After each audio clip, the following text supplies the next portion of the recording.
আর যেহেতু এই পাশটা পুরোটা কাপল স্পট, আমি কিন্তু বেশি ভেতরে যাচ্ছি না, কারণ কারোর পার্সোনাল মোমেন্ট নষ্ট করা উচিত না। বাংলা সিনেমায় অনেক শুটিং কিন্তু এই ব্রিজে রয়েছে। আমি এখন যেই ব্রিজে রয়েছি এখানে কিন্তু প্রচুর সিনেমার শুটিং হয়েছে। তোমরা কিন্তু এসে একবার দেখতে পারো এই জায়গা। বিভিন্ন রকম দুর্গা ঠাকুরের স্ট্যাচু, যেগুলো নাকি কলকাতার বিভিন্ন রকম দুর্গাপূজার থিমে করা হয়। ইম্পর্টেন্ট যেগুলো, যেমন টাইমিং, কী করে তোমরা আসবে, সেগুলো অবভিয়াসলি আমি তোমাদের বলে দেবো কোন কোন জায়গা কাপলদের জন্য ভালো, কাপলরা থাকে। যেমন হ্যালো গাইস, কেমন আছো সবাই? আশা করি সবাই খুব ভালো আছো। ভিডিও থাম্বনেল আর টাইটেল দেখে তোমরা তো বুঝতে পেরেছো আজকে আমি কোথায় এসে। হ্যাঁ গাইস, আজকে চলে এসেছি আমি ঠিক ঢাকুরিয়া লেকের সামনে, কারণ সামনে রয়েছে হচ্ছে ফেব্রুয়ারি মাস, অর্থাৎ প্রেমের মাস।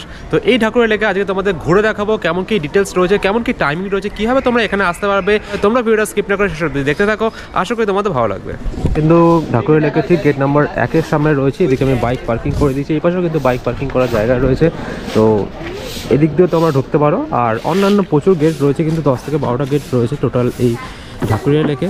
আর এই হচ্ছে একদম 1 নম্বর গেটের সামনের দিকটা। তোমাদের কী কী রেস্ট্রিকশন রয়েছে না রয়েছে, টাইমিং রয়েছে, সেটা জানাবো। তো লেখা আছে হকার সম্পূর্ণভাবে নিষিদ্ধ। আর এদিকে কিন্তু প্লাস্টিক কিন্তু ভেতরে অ্যালাউ নেই। টাইমিংটা লেখা রয়েছে, একবার তোমাদের দেখিয়ে দিচ্ছি। এই মুহূর্তে শীতকালে কিন্তু টাইমিং 7টা অবধি রয়েছে। এই যে লেখা আছে দেখতে পাচ্ছ, সকাল 5টা থেকে সন্ধ্যা 7টা অবধি সারাদিন কিন্তু খোলা থাকে। তো এই হচ্ছে টাইমিং। আর এদিকে কিন্তু অ্যানিমেল ফিডিং অ্যালাউড নয়, যা লেখা আছে যে কিছু কিছু রেস্ট্রিকশন রয়েছে। যাই হোক, এই হচ্ছে লেকের এন্ট্রান্স। এই পাশেও কিন্তু একটা গেট রয়েছে, এদিকে সোজা গেলে একটা গেট রয়েছে, এই পাশে কিন্তু টয়লেট রয়েছে। তো যাই হোক, আমরা চলো লেকের ভেতরে ঢুকি। অনেকটা বড়, কিন্তু এর আগেও কিন্তু আমি ভিডিও করেছিলাম এই লেকে। আমার কিন্তু ভিডিও অলরেডি দুটো চ্যানেলে রয়েছে এই লেক নিয়ে। তবে আজকে ভাবলাম যে এই ভিডিওটা করি, কারণ সামনে আসতে হচ্ছে সরস্বতী পুজো আর ভ্যালেন্টাইন্স উইক। তো পুরো উইকটার জন্য, পুরো সরস্বতী পুজো বলো, ভ্যালেন্টাইন্স উইক বলো, সেটার জন্য সবথেকে কলকাতা আমার পার্সোনালি যেটা ওপিনিয়ন মনে হয় যে সবথেকে ভালো, যেটা ভালো পার্ক কাপল স্পট, সেটা হচ্ছে এই ঢাকুরিয়া লেক বা রবীন্দ্র সরোবর লেক। তো অনেকে কিন্তু এই লেককে রবীন্দ্র সরোবর লেকও বলে থাকে, কারণ কি এই লেকটা হচ্ছে ঢাকুরিয়ার। আর তার পরবর্তীতে যে লেকটা রয়েছে তোমাদের দেখাবো একটু পরে, তো সেটা হচ্ছে কিন্তু রবীন্দ্র সরোবর লেক। এটাই কিন্তু মেনলি এই ঢাকুরিয়া লেক, ঠিক আছে। আর এদিকে সোজা একদম শেষ মাথা অব্দি কিন্তু রয়েছে লেক গার্ডেন্স। তো চলো সামনে হাঁটতে হাঁটতে যাই, দেন তোমাদের দেখাচ্ছি। ডান দিক বরাবর, এদিকটা বরাবর কিন্তু রয়েছে হচ্ছে লোটাস পার্ক বা পদ্ম পুকুর, আর সেটাও কিন্তু লেকের মানে মধ্যেই রয়েছে। এদিক দিয়ে সোজা চলে গেলে হচ্ছে কি নজরুল মঞ্চ। তো যাই হোক, এবার তোমাদের পদ্ম পুকুরটা দেখিয়ে দিচ্ছি। এই কিন্তু অনেকে গান বাজনা করছে। যাই হোক, সব রকম টাইপের কিন্তু মানুষ এখানে দেখতে পাওয়া যায়। আর এই চলে আসলাম আমি হচ্ছে গিয়ে লোটাস পার্ক বা পদ্ম পুকুরে। কারণ একটাই, এই মানে পুকুরটার মধ্যে, পুকুর বা জলাশয় যেটা দেখতে পাচ্ছ, এখানে কিন্তু প্রচুর পদ্ম ফুল ফোটে। এই মধ্যে দেখতে পাচ্ছ পদ্ম ফুল নেই, বাট পদ্ম গাছগুলো রয়েছে, কেটে দিয়েছে আই থিঙ্ক। এই জায়গাটা কিন্তু পুরো জায়গাটা পদ্মতে ভরে থাকে, তার জন্য কিন্তু এই পার্কটার নাম হচ্ছে গিয়ে লোটাস পার্ক বা পদ্ম পুকুর। আজকে হচ্ছে 26 তারিখ, 26শে জানুয়ারি, রিপাবলিক ডে, সানডে রয়েছে। তবুও কিন্তু সানডেতে ভালো ভিড় থাকে, বাট আজকে কিন্তু ভিড় সেরকম দেখতে পাচ্ছি না। তবে এখন যেহেতু 4টে মতন বাজে, 4টে পরে মানে 5টার পর থেকে কিন্তু এখানে ভিড়টা মেনলি শুরু হয়। তবে সারাদিনে খোলা। এই যে ফাঁকা জায়গাগুলো দেখতে পাচ্ছ, সরস্বতী পুজোর দিন তোমরা যদি আসো এখানে, সরস্বতী পুজো মানে বাঙালির কিন্তু ভ্যালেন্টাইন্স ডে, যেটা রয়েছে কিন্তু 2 তারিখে। একটু কনফিউজিং, 2 তারিখ 3 তারিখের মধ্যে এরকম কনফিউশন রয়েছে। যাই হোক, তো ম্যাক্সিমামটা যেটা মনে হয় যে 2 তারিখেই বেরাবে। তো সেই দিনে কিন্তু এইখানে একটা জায়গা কিন্তু ফাঁকা থাকে না। এখানে কিন্তু সরস্বতী পুজো মানে আমি আমার বাড়ি থেকে যেহেতু সামনে খুবই, তো আমি এখানেই এসে থাকি। আর কলকাতার কয়েকটা জায়গা রয়েছে, যেমন তোমার এই জায়গাটা রয়েছে, তার সাথে সাথে বাগবাজার ঘাট খুব বেশি ভিড় হয়, ময়দান, আর একটা হচ্ছে প্রিন্সেপ ঘাট আর ভিক্টোরিয়া। তো এই 4-5টা জায়গা হচ্ছে গিয়ে সরস্বতী পুজো বা ভ্যালেন্টাইন্স উইক কাটানোর জন্য বেস্ট। তবে আমার মতে এই জায়গাটার মতন কিন্তু কোনো জায়গায় ভিড় হয় না, বা কোনো জায়গায় তোমরা এতটা ক্রেজ দেখতে পাবে না, যেটা নাকি সরস্বতী পুজো বা ভ্যালেন্টাইন্স উইক বা নর্মাল কোনো দিনে এইখানে দেখতে পাবে। আর সবথেকে ভালো ব্যাপার, সবথেকে মজার বিষয়, এই লেকে কিন্তু কোনো রকম এন্ট্রি ফি নেই, যেটা কিন্তু অন্যান্য জায়গায় রয়েছে, যেমন ভিক্টোরিয়ায় রয়েছে। তো অন্যান্য যেসব কাপল পার্কগুলো হয় সেখানে কিন্তু এন্ট্রি ফি হয়ে থাকে। এটা কিন্তু অ্যাকচুয়ালি পার্ক না, এটা মানে একটা কাপল স্পট বলতে পারো। আর কাপল ছাড়াও বন্ধুবান্ধব, ফ্যামিলি, সবাই, সব রকম লোকজনই কিন্তু এখানে এসে থাকেন।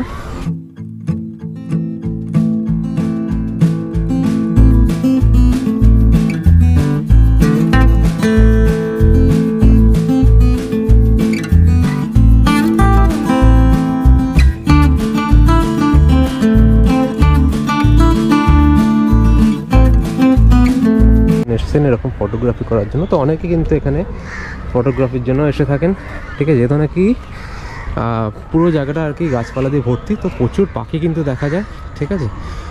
তো সেই জন্য কিন্তু এখানে ফটোগ্রাফির জন্য মানুষে আসেন, পাখিদের ফটো বা নিজের ফটো তোলার জন্য সব প্রচুর মানুষ কিন্তু এখানে আসে। এত গ্রিনারি এদিকে আর এতটা মনোরম পরিবেশ, এখানে কিন্তু প্রচুর স্পেস রয়েছে নিজের পার্সোনাল ফটো তোলার জন্য। আমরাও মানে আসতাম যখন, প্রচুর ফটো কিন্তু এখানে তোলা রয়েছে আমার। তো ফটো তোলার জন্য বলো, নিজের প্রিয়জনের সাথে একটা সুন্দর মুহূর্ত কাটানো বলো, নিজের ফ্যামিলির সাথে, নিজের ফ্রেন্ডসদের সাথে এনজয় করার জন্য বলো, এটা কিন্তু খুবই পারফেক্ট একটা জায়গা আমার পার্সোনালি যেটা মনে হয়। তবে হ্যাঁ, একটা কথা তোমাদের বলে দিই, যেটা তোমাদের বললাম যে এখানে কিন্তু কোনো রকম এন্ট্রি ফি নেই, কোনো চার্জেস লাগে না এই লেকে ঢুকতে গেলে। তবে একটা জিনিস মাথায় রেখে অবশ্যই এখানে আসতে হবে, যেটা হচ্ছে গিয়ে তোমরা যদি কাপলরা আসো, ঠিক আছে, নিজেরা ছেলেরা বন্ধুরা বা মেয়েরা বন্ধুরা আসলে কোনো অসুবিধা নেই, ফ্যামিলির সাথে আসলেও কোনো অসুবিধা নেই। কাপলদের সাথে মানে কাপলরা যদি আসো তাহলে কিন্তু যারা নাকি ট্রান্সজেন্ডার রয়েছেন তারা কিন্তু এখানে মানে 3 থেকে 4 বার দিনে ঘোরাঘুরি করেন, তারা কিন্তু টাকা চাইবেই। আমি তাদেরকে কোনোরকম ডিসরেসপেক্ট করছি না, তাদের মানে সেটা একটা আর্নিং। বাট সেই সব দিনগুলোতে, স্পেশাল সরস্বতী পুজো বা ভ্যালেন্টাইন্স উইকে যে কোনো স্পেশাল দিনগুলোতে কিন্তু নিজের পকেটে একটু সামলে বাদবাকি ওনারা কিন্তু মানে 10-20 টাকা এরকমই নেয়, এর থেকে বেশি নেয় না। মানে স্পেশাল দিনগুলো ছাড়া অবভিয়াসলি ওইসব দিনগুলোতে কিন্তু ওনারা আর কি বেশি ডিমান্ড করে, তো সেই সব একটু বুঝে নিও। বাদবাকি কিন্তু এখানে কোনো রকম অফিসিয়ালভাবে কোনো রকম চার্জেস নেই। আজকে ভিড়টা যেহেতু হচ্ছে একটা মানে ফেব্রুয়ারি মাসের যে স্পেশাল ডেগুলো রয়েছে যারা আসবে তাদের সুবিধার্থে, তো সেই কারণে কিন্তু আজকে ভিডিওতে পুরো জায়গাগুলো তোমাদের দেখাবো না, যে জায়গায় রয়েছে। তবে মোটামুটি যেগুলো ইম্পর্টেন্ট, যেগুলো যেমন টাইমিং, কী করে তোমরা আসবে, সেগুলো অবভিয়াসলি আমি তোমাদের বলে দেবো কোন কোন জায়গা কাপলদের জন্য ভালো, কাপলরা থাকে। যেমন সাফারি পার্ক বাচ্চাদের জন্য একটা জায়গা, উদাহরণস্বরূপ বলছি, সাফারি পার্ক বাচ্চাদের জন্য জায়গা, তো সেখানে কাপলদের গিয়ে কোনো কাজ নেই, বা কাপলরা যায়ও না জেনারেলি, ওখানে বাচ্চারাই যায়। তো মেনলি আর কি যেই জায়গাগুলো তোমাদের আর কি দেখাচ্ছি বা ঘোরাচ্ছি, ঠিক আছে, সবটা জায়গা তো একদিনে কভার করা সম্ভব না বা একটা ভিডিওতে কভার করা সম্ভব না। সেই জন্য যেই জায়গাগুলো মোটামুটি দেখাচ্ছি, তোমরা একটা আইডিয়া পেতে পারো যে সরস্বতী পুজো আসলে তোমরা একটা প্ল্যানিং করে যে এখানে কীভাবে আসবে। অনেকে দূর থেকে এসে থাকে, প্রচুর দূর থেকে এইসব জায়গায় আসে, যেহেতু এই লেক খুব ফেমাস আর কি, ফেসবুক বলো বা সোশ্যাল মিডিয়ায় বলো খুব বেশি ফেমাস। তো এখানে কিন্তু কীভাবে আসবে সেটা একটা ছোটোখাটো গাইডেন্স তোমরা কিন্তু আমার ভিডিও দেখে পেতে পারো।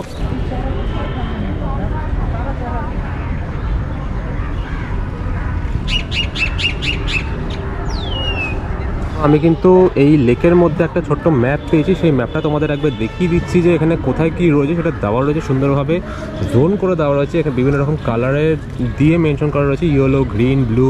তো এখানে দেখো যেমন ইয়েলো জায়গাটা, যেই জায়গাটাকে আসলাম সেই জায়গাটাকে আর কি ইয়েলো জোন বলা হচ্ছে। এই পাশে রয়েছে পদ্মপুকুর, ঠিক আছে। এইদিকে রয়েছে মেন লেকটা দেখতে পাচ্ছ, এই লেকটা কিন্তু এইদিকে চলে এসে এই জায়গাটা রয়েছে হচ্ছে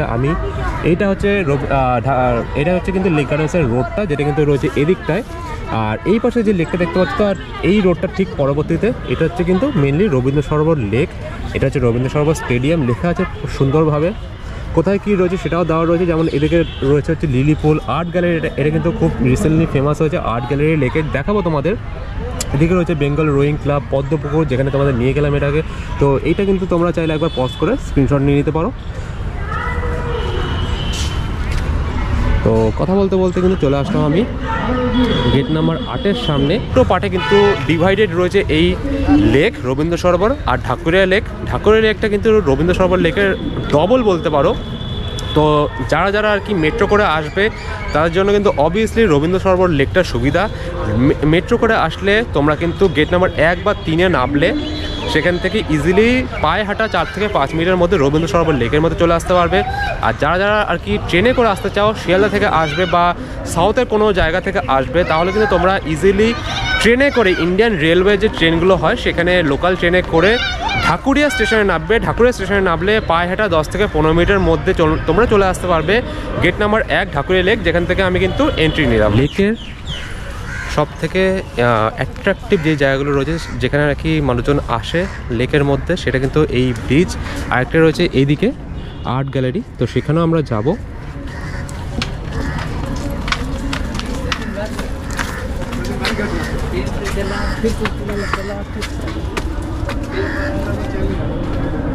আর এই হচ্ছে এই লেকের ব্রিজ।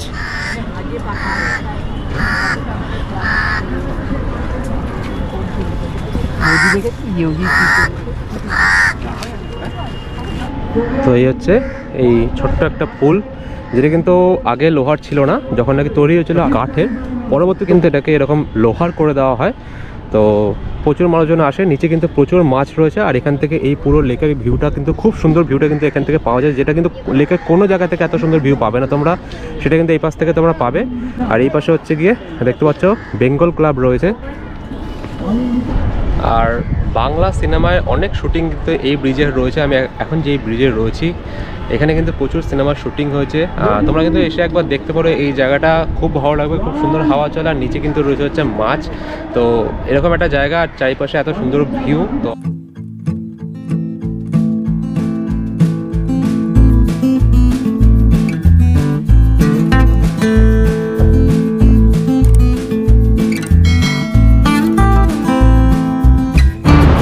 আমি কিন্তু বেরিয়ে পড়েছি এই ঠাকুরের লেক থেকে, আর আমি ঠিক রয়েছে এই লেক গার্ডেন্সের রাস্তায়।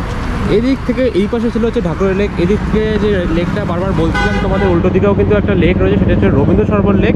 এই যে দেখতে পাচ্ছ, এটা রয়েছে হচ্ছে গেট নাম্বার 7, এটা রয়েছে হচ্ছে গেট নাম্বার 7। এখানে কিন্তু রবীন্দ্রনাথের একটা স্ট্যাচু রয়েছে। এই পাশে পুরোটা রয়েছে কিন্তু রবীন্দ্র সরোবর লেক, যেটা কিন্তু চলে গেছে হচ্ছে টালিগঞ্জ অব্দি। তো আর এই পাশে রয়েছে হচ্ছে কিন্তু রবীন্দ্র সরোবর স্টেডিয়াম, যেখানে কিন্তু ফুটবল খেলা হয়ে থাকে মাঝে মাঝে। লোকাল ট্রেনে কিন্তু ঢাকুরিয়া ছাড়াও আরও একটা স্টেশনে নেমে তোমরা এই লেকে আসতে পারো। এই যে দেখতে পাচ্ছ এখানে যেই জায়গাটা দাঁড়িয়ে রয়েছে, এটা কিন্তু লেক গার্ডেন্সের রাস্তা। বেঙ্গল রোয়িং ক্লাব লেখা রয়েছে, বেঙ্গল রোয়িং ক্লাব রয়েছে এদিকে। এখান থেকে সোজা হেঁটে গেলে হচ্ছে গিয়ে লেক গার্ডেন স্টেশন। তোমরা যদি শিয়ালদা থেকে বজবজের দিকে ট্রেনে ওঠো বা এই পাশে আসতে চাও ডাইরেক্ট, তাহলে কিন্তু চলে আসতে হবে তোমাদের এই লেক গার্ডেন স্টেশনে। সেখান থেকে কিন্তু 2 থেকে 3 মিনিটের হাঁটা পথে চলে আসবে এই লেকে। তো এই পাশে লেকটা যাবো, এই পাশে হচ্ছে আর্ট গ্যালারি রয়েছে মেনলি। আর দেখো এখানে কিন্তু পার্কিংয়ের কোনো রকম অসুবিধা নয়, কোনো রকম চার্জেসও নেই পার্কিংয়ের জন্য। বাইক থেকে শুরু করে গাড়ির প্রচুর তোমরা পার্কিং পেয়ে যাবে। আমি এতক্ষণ ছিলাম হচ্ছে কি ওই পাশটায়, তোমরা দেখতে পাচ্ছ কিনা যাই না, এই যে জলটা দেখতে পাচ্ছ, জলের ওই পাশটা ছিলাম আমি, আর এখন এই পাশটা রয়েছি। এদিকে দেখতে পাচ্ছ প্রচুর, এদিকটা কিন্তু বেশ সাজানো গোছানো, ওই পারের থেকে ওদিকে কিন্তু এত মানে ফোয়ারা নেই বা এত সুন্দরভাবে সাজানো গোছানো না জায়গাটা। তবে এই পাশটা কিন্তু বেশ সাজানো গোছানো, যেমন এই পাশে যেমন দেখাচ্ছি, দেখো এই পাশে রয়েছে ফোয়ারা, সামনে রয়েছে কিন্তু আর্ট গ্যালারি। এটা কিন্তু লিলি পুল এই জায়গাটার নাম, যেটা একটু আগে ম্যাপে দেখছিলাম। এই দেখতে পাচ্ছ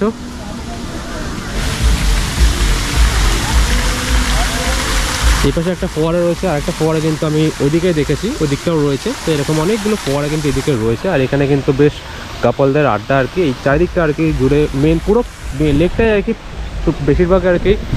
বেশিরভাগই আর কি কাপলরা এসে থাকে এই লেকে। তো যাই হোক, কাপলদের জন্য খুবই পারফেক্ট একটা, খুবই সুন্দর একটা সময় কাটানোর জায়গা বলতে পারো এই লেক।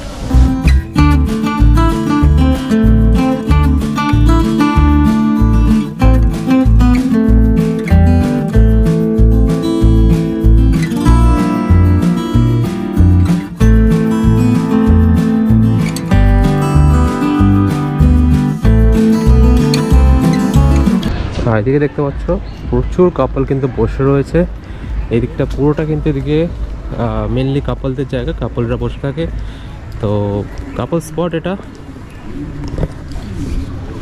তো তোমরা যদি কাপল হও অবভিয়াসলি এই জায়গাটা মিস করো না। এই পাশে কিন্তু দেখতে পাচ্ছ প্রচুর কাপল কিন্তু এখানে নিজেদের পার্সোনাল সময় কাটায়, নিজেদের একান্ত সময় আর কি এখানে কাটায় তারা। এই পাশে পুরোটা জায়গা জুড়ে কিন্তু এই দিক থেকে আসলাম, যে গেট নাম্বার 3 থেকে এই দিক থেকে আসলাম। আর এই জায়গাটা শেষ হলে তারপরে কিন্তু শুরু হচ্ছে কিন্তু আর্ট গ্যালারি, যেটা কিন্তু লেকের রিসেন্টলি বেশ ফেমাস হয়েছে। বেশ কিছু দুর্গার আর কি স্ট্যাচু রয়েছে, যেগুলো নাকি আমরা কলকাতার বিভিন্ন রকম পুজোতে দেখতে পাই, সেই স্ট্যাচুগুলো কিন্তু এখানে রয়েছে।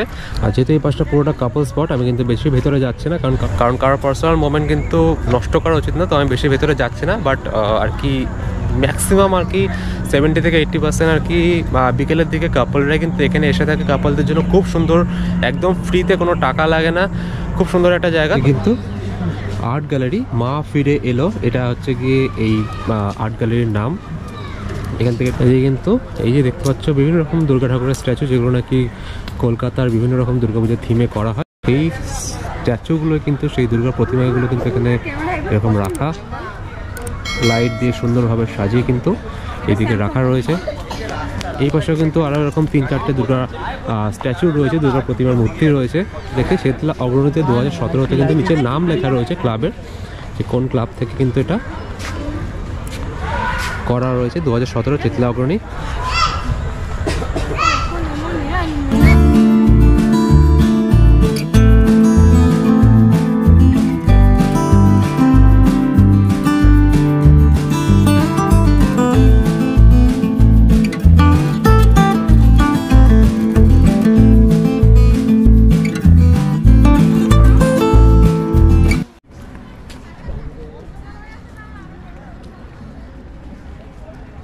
বন্ধুরা এখন কিন্তু হয়ে গেছে সন্ধ্যা, আমি কিন্তু চলে এসেছি একদম গেট নাম্বার 1-এর সামনে। এখান থেকে আমি এক্সিট করব। আর সন্ধ্যার সময়টা কতটা সুন্দর লাগে দেখতে পাচ্ছি, সূর্য অস্ত যাচ্ছে 5:30টার মতন বাজে, কতটা সুন্দর এই পরিবেশটা।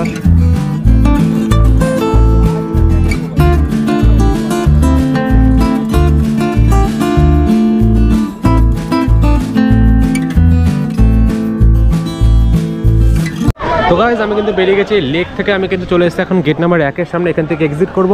তো আজকের ভিডিওটা আমি এখানে শেষ করছি। একটা ছোটোখাটো ভিডিও, ইনফরমেটিভ ভিডিও দিলাম। তোমাদের যদি কোনো রকম কোয়েশ্চেন কোয়ারি থাকে এই লেক নিয়ে আমাকে কমেন্ট বক্স বা ইনস্টাগ্রামে জানাতে পারো, আমি তোমাদের as early as possible reply দেওয়ার চেষ্টা করবো।